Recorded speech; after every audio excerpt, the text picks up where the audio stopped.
Yo everybody, it's Tripl-L, and now let's talk some My Hero Academia. Today, specifically looking at a character in My Hero Academia that has not shown up and whose absence makes people wonder. Specifically, we're looking at Izuku's dad. So here's what we're gonna do.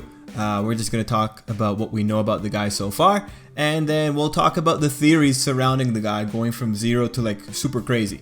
And so this video is pretty much discussing the theories and lines of thought that people have come up with for Izuku's father, Hisashi Midoriya. Note, because we do not have pictures of Izuku's father, I will be using a picture of Izuku with a mustache.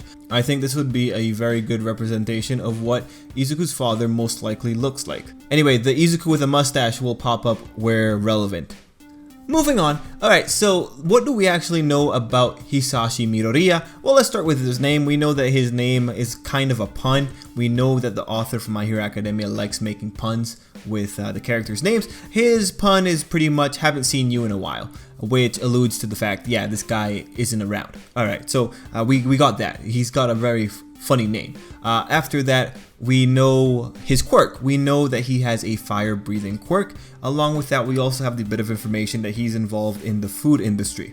Aside from that, we don't really have much else except for a little snippet of information that comes from one of the volumes. Inko Midoriya, her character profile, we have information that her husband took a work post abroad. So that whole little thing, that little blurb about Izuku's mom is just telling us she's a single mother, and also this is just kind of sad, but the reason she got so fat, because you know when we first see her in the story, in the flashback, she's a really slim lady. Because she had such a sense of guilt, she ended up getting fat. And that's unfortunate. It shows the poor lady was suffering while Izuku was suffering, and no doubt it was the added stress from her husband not being around, and you know she was a single mom. That's what the author has set up here. She's essentially raising Izuku as a single mother. But okay, so that's pretty much the basic information we have on Hisashi. He is a character who is abroad working hard, or a character that we can at least assume is working hard. So now let's talk the theories. What could Izuku's dad be? Like, what are people thinking? What are we thinking? What am I thinking? Well, the first theory here is Izuku's dad, are you ready for this? Is a normal salaryman.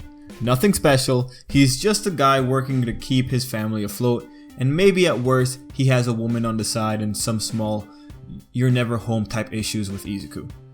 This interpretation is the most tame. It continues the theme of Izuku being a relatable character by giving him a very realistic home problem. That is, your dad's not home but still cares for you. This interpretation works well with the societal themes present in My Hero Academia. But for some people, that one's not cool enough, and then we go to the next theory. Izuku's dad is a villain. Now first off, let's understand there's a bias that some of the fans of My Hero Academia contend with. It's the bias to shonen story convention. Specifically the story conventions that pop out in the genre that My Hero Academia finds itself in. And it's interesting because My Hero Academia does its hardest to fight off those conventions and fight off that bias.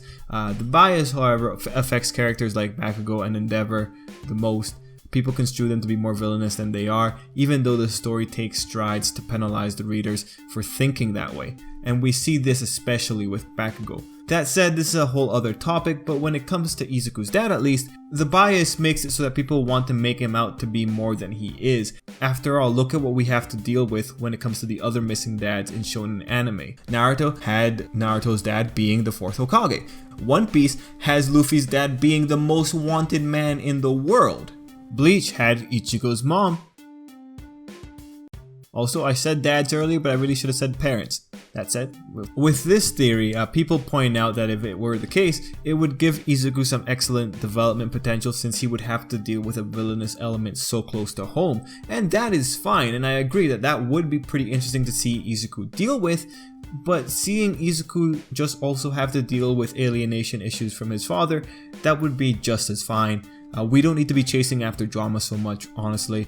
A variation of this theory, though, is one where Hisashi is working with villains, but it's largely the same thing as him just being a villain, except that it makes him a bit more redeemable in that scenario because he's being forced and whatnot. I mean, again, like, this one it'd be interesting to see it happen, but we don't necessarily need it to happen. Another interesting reason for fans villainizing Izuku's father, however, is All Might, and that leads us into the third theory. Izuku's dad is All Might.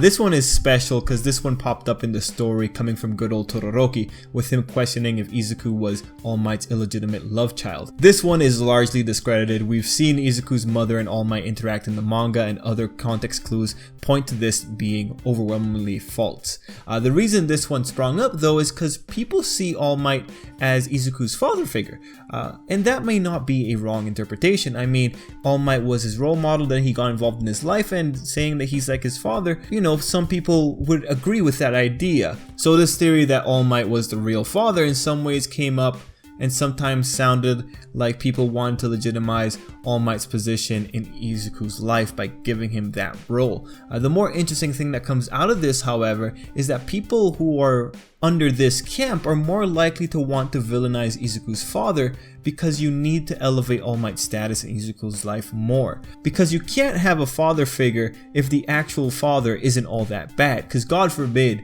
Izuku actually have an alright or even neutral relationship with his father. Whether or not he does, of course, has yet to be seen, but it's still possible that Izuku and his dad have a alright relationship. So anyway, Izuku being All Might's illegitimate son, interesting, but we know it's not a thing. And now we go into the last craziest theory. This is the point where I'll say the rationale for this one is reliant on some details that have not popped up in the anime as of yet. Because of that, guys, if you are anime only viewers, just get out of here. Don't watch this part. You don't need it anymore. It's just the last part of the video. Also, most likely don't go in the comments, because people might be discussing it in the comments down below, and if you don't want to be spoiled, don't go in the comments. So yeah, guys, if you don't want to be spoiled, hasta la vista. But anyway, I'll give you a few seconds. Izuku's dad is All for One. Now, man, like, this is the most conspiracy of any of the theories, but let's just go into it. So this theory is based around the parallels between Izuku, Shigaraki, All for One, and All Might, and then people extrapolating more on those parallels and trying to create more parallels. It's pretty simple though. On All for One side, you had him taking the grandchild of his enemy and raising him in the ways of evil and villainy. Then after that, the natural thought from that is, hey, wouldn't it be cool if All Might took All for One's kid and trained him? That's where this theory originates from. Depending on who you read, you'll find some more circumstantial evidence to kind of support it, but the argument of parallels is the core for this theory, and then some justifications that get thrown around to like make this seem more credible, or that it would explain why he's not around, because he's injured. And then people would go even further and connect, well, maybe this is why Izuku's quirkless, which I think is interesting, but I think you're really pulling it out at that point. Overall, it's a really cool theory along the same lines that Izuku's dad being a general villain is a cool theory. Like, seriously, if it happened, like, wow, that would really suck for Izuku, but for the readers, that would be amazing, because, like, that's whole new potential right there. But I really do think this might be a case of the dramatics getting in the way of logistics, specifically centered around Inko. For this to be true, it means All for One was into the idea of having a normal life, or at least the facade of one. He got involved with Inko for years, going from dating to marriage and a child, you know, severely limiting his freedoms in all honesty, and then continuing to support Inko and Izuku. So it would require that All for One is still supplying money to the family, and then it would also require that they not talk often. Now again, none of this is impossible, but if it were true, that would really suck for Inko, especially on the talking point. The My Hero Academia world is like our world, except people have powers. In the modern world, you should be able to speak to your significant other over the phone regularly. By realistic expectations of families, Izuku and his mother should be in regular contact with Hisashi. All for One's condition, however, necessitates that there was a period that there was no communication, and also requires that there's a period where no one knows where he is because he's in jail. And that seems pretty sketchy that no one would jump on that if All for One is actually the father. That said, it's very possible Inko has a mindset that she doesn't really want to press too much and doesn't really want to bother Hisashi, and that would fit in with her character traits that the author highlighted in her profile.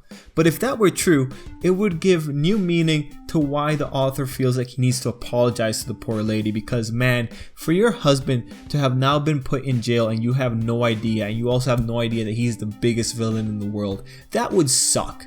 I would never want to see this happen, just because I don't want to see this poor woman break when she realizes her husband just is a horrible person. It would break my heart. But yeah, that's the Izuku, and that's the general gist of All for One is Izuku's dad. Again, like, that one can just explode into just conspiracy theories, but that's the gist of it. Anyway, that's pretty much the end of the video. Those are the theories that have popped up for Izuku's dad. It's either he's normal, he's a villain, or he's all for one. Whether or not any of those will be true, we'll have to see in the future. But guys, I hope you really enjoyed the video. Let me know down below. Let me know if you like this format. I'm trying new things on the channel. I really want to know what works. And then if we find something that works, we'll make a series out of it and keep talking. But guys, anyway, thanks for watching. Let's leave it there. Until next time, I hope you have a great day.